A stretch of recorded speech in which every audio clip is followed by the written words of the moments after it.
Hello friends, dreams of homemaker channel पर आप सबका स्वागत है। तो आज है मेरा 30 days daily 6 hours study challenge का डे 14। तो आज सुबह मैं पढ़ने के लिए 3:10 पर उठ गई थी। उसके बाद मैं फ्रेश होकर 3:30 बजे तक पढ़ने बैठ गई। आज का दिन मेरा कुछ प्रोडक्टिव नहीं था। सुबह के टाइम मैंने सिर्फ 2 घंटे पढ़ाई करी और उसके बाद मैं घर के कामों में इतना बिजी हो गई कि मुझे टाइम ही नहीं लगा। कई बार ऐसा होता है कि हमारा सारा दिन कब निकल जाता है हमें बिल्कुल भी पता नहीं लगता, और ऐसा ही कुछ आज मेरे साथ हुआ था।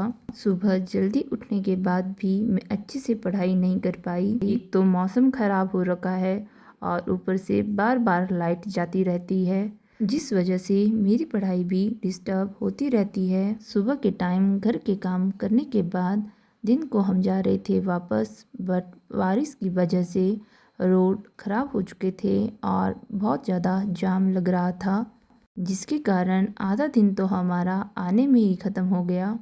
कई बार पूरा दिन ऐसे वेस्ट हो जाता है कि फिर समझ ही नहीं आता कि पढ़ाई कब करनी है और कैसे करनी है, क्योंकि जो हम सोच रहे होते हैं वैसा कुछ भी नहीं होता। अभी मैंने सुबह सिर्फ 2 घंटे ही पढ़ाई करी थी, तो मेरी 4 घंटे की पढ़ाई बचती थी।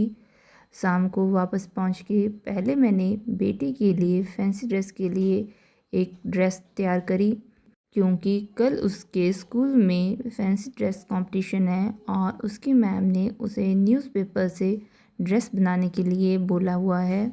सबसे पहले मैंने उसका ही काम किया। उसके बाद मैं बैठ गई थी थोड़ी देर पढ़ाई करने। अभी मुझे बहुत काम बचते थे, बट मैंने सोचा पहले थोड़ी देर पढ़ाई कर लेती हूँ, उसके बाद ही डिनर बनाऊँगी। पूरा दिन मेरा ऐसे ही निकल गया था और अब शाम का टाइम भी ऐसा लग रहा था जैसे अभी ख़त्म हो जाएगा। जब हम ऐसे उलझ जाते हैं तो फिर खुद को मोटिवेट करना बहुत ज़रूरी हो जाता है, क्योंकि अगर हम एक बार गिव अप कर देंगे तो फिर हमें शुरू से ही स्टार्ट करना होगा, क्योंकि जो कंसिस्टेंसी एक बार टूट जाती है उसे बनने में फिर से उतना ही टाइम लग जाता है। इसलिए मैंने अपनी पूरी हिम्मत जुटाई और सारे काम ख़त्म करके फिर से पढ़ने बैठ गई। जब बीच में लाइट गई तो थोड़ी देर मैं मोबाइल की लाइट से पढ़ाई कर रही थी, बट उससे फिर सर में दर्द होने लगा तो मैंने साइड में रख दिया। उसके बाद जब लाइट आई तो मैं फिर से पढ़ने बैठ गई। आज का ये अपना दिन मुझे काफ़ी चैलेंजिंग लग रहा था और अब तक मैं काफ़ी थक भी चुकी थी, बट थोड़ी हिम्मत करके मैंने अपने चैलेंज को करीबन पूरा कर लिया। और अब तक नोटिफिकेशन भी आ गई थी कि कल छुट्टी है, तो मैंने सोचा था कि सुबह 4 बजे उठूँगी, इसलिए अभी पढ़ लेती हूँ।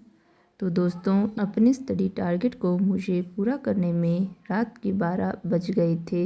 तो इस वीडियो में इतना ही। मिलते हैं कल एक नई वीडियो के साथ, नई चुनौतियों के साथ। अगर वीडियो अच्छी लगी हो तो प्लीज़ लाइक और शेयर ज़रूर करें, साथ ही चैनल को भी सब्सक्राइब करें। Thank you for watching.